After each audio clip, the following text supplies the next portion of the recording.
अस्सलाम वालेकुम दोस्तों। आप सुन रहे हैं ब्लाइंड्स जर्नी और आज मैं एक मज़ाहिया मगर बहुत आम मसले के बारे में बात करने जा रहा हूं। ये मसला है हमारी रोज़मर्रा गुफ्तगू में उर्दू से फ़िरार और अंग्रेज़ी अल्फाज की ऐसी पेवंदकारी कि सुनने वाले अक्सर सर पकड़ कर रह जाते हैं। यानी हम हर जगह उर्दू के लम्हे लम्हे में अंग्रेज़ी घुसीट देते हैं और फिर बाद में हमें खुद भी याद नहीं रहता कि असली ज़बान कौन सी थी। अब ज़रा तसव्वुर करें, एक दिन मैंने अपने मकामी बैनक के हेल्प लाइन नंबर पर कॉल मिलाई। पहले तो नहायत खुश अखलाक अंदाज में मेरा शुक्रिया अदा किया गया, जैसे अभी इनाम देने वाले हूं। फिर आवाज आई कि आपकी कॉल रिकॉर्ड की जाएगी। अच्छा जी, हमने भी कहा कि भाई रिकॉर्ड ही तो करनी है, कर लो। उसके बाद पैगाम सुनाई दिया, उर्दू के लिए एक दबाइए।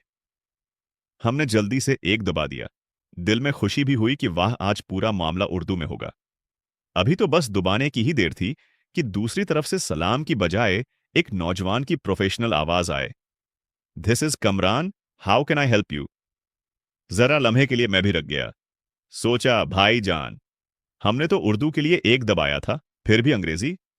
खैर, मैंने कहा, मियाँ साहबजादे, हमने तो उर्दू के लिए एक दबाने की पूरी जिम्मेदारी निभाई है, ये अंग्रेजी क्यों? जनाब साहबजादे फरमाने लगे, जी बोलिए। तो यहां मैंने जरा इराम से कहा, बोलते तो जानवर भी हैं, इंसान कहता है। फिर भी उन्हें कुछ समझ नहीं आई। जवाब में कहने लगे, जी कहिए।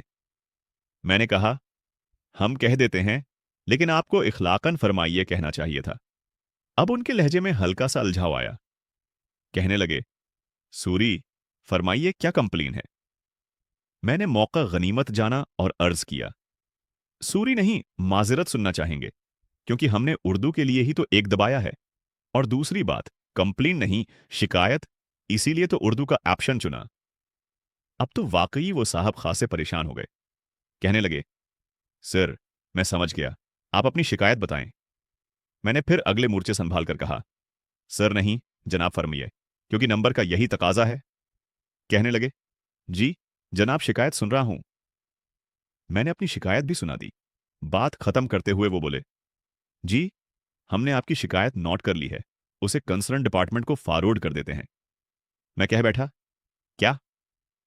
वाकई वो परेशान हो गए, जैसे कोई ब्रेकिंग न्यूज दी हो। वो बोले, आपकी शिकायत नोट हो गई है, फौरन भेज देंगे।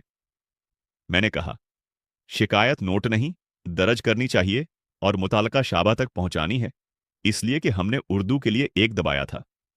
अब तो सूरत हाल ये हो गई कि जनाब कहने लगे, मोहतरम, मैं सेठ से उठकर खड़े खड़े बात कर रहा हूं, आपने उर्दू के लिए एक नहीं, हमारा गला दबाया है। मैंने हिंसते हुए कहा, अभी दबाया कहां है भाई? आप सेठ से क्यों उठे हैं?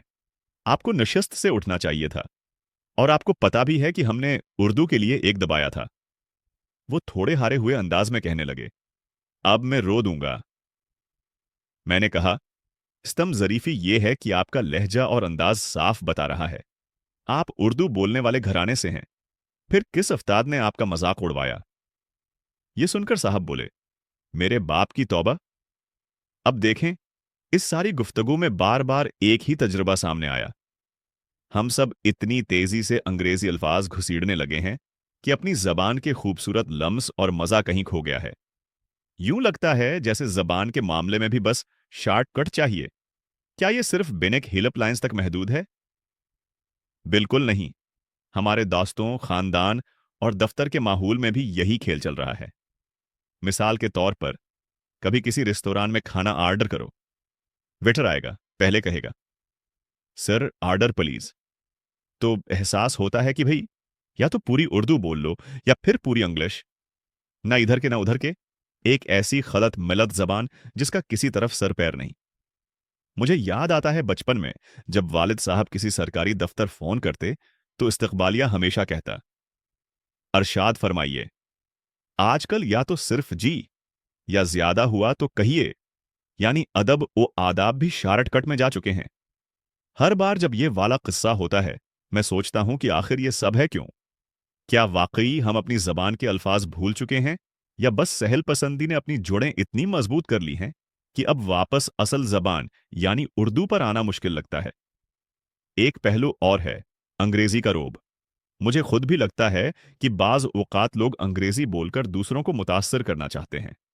शायद हम सबने अनजाने में ये मान लिया है कि जितना ज्यादा इंग्लिश, इतना ज्यादा प्रोफेशनल।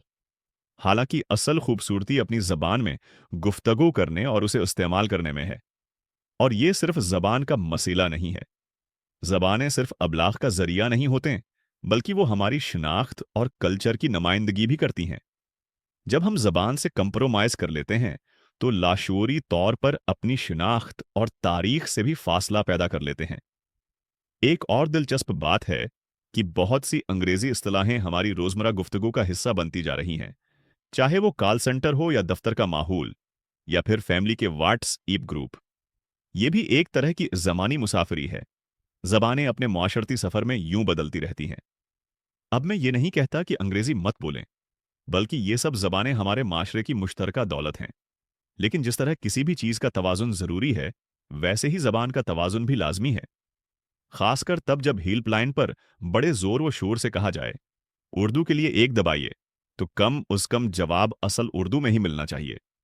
सोचने की बात है कि क्या वाकई आजकल के कॉल सेंटर्स वाले उर्दू का बटन सिर्फ दिल पशूरी के लिए रखते हैं, या वाकई कभी पूरी टीम को पहले यह सिखाया जाए कि मुश्तरी अगर उर्दू चाहता है तो उसे उर्दू ही मिले, वरना सारिफ का मिजाज हमारी जबान की लाश पर कहकहा लगा रहा होगा। खैर, आज के सफर का यही सबक है कि अपनी मादरी जबान की अहमियत और उसके अदब व शाइस्तगी को कभी न भूलें। खुद भी सीखें और दूसरों को भी याद दिलाएं कि हमारी जबान हमारी पहचान है। जब आप अगली बार कॉल सेंटर या बिनक हेल्पलाइन पर जाएं, तो उर्दू के लिए एक दबाइए के बाद दिल ही दिल में दुआ करें कि दूसरी तरफ वाकई आपको साफ और सुथरी उर्दू सुनने को मिले। उस उम्मीद के साथ कि आपको आज का ये पॉडकास्ट पसंद आया होगा। अपनी राय जरूर दीजिएगा। हमारे चैनल को सब्सक्राइब करना न भूलिए। अल्लाह हाफिज, खुश रहिए और खुशियां बांटें।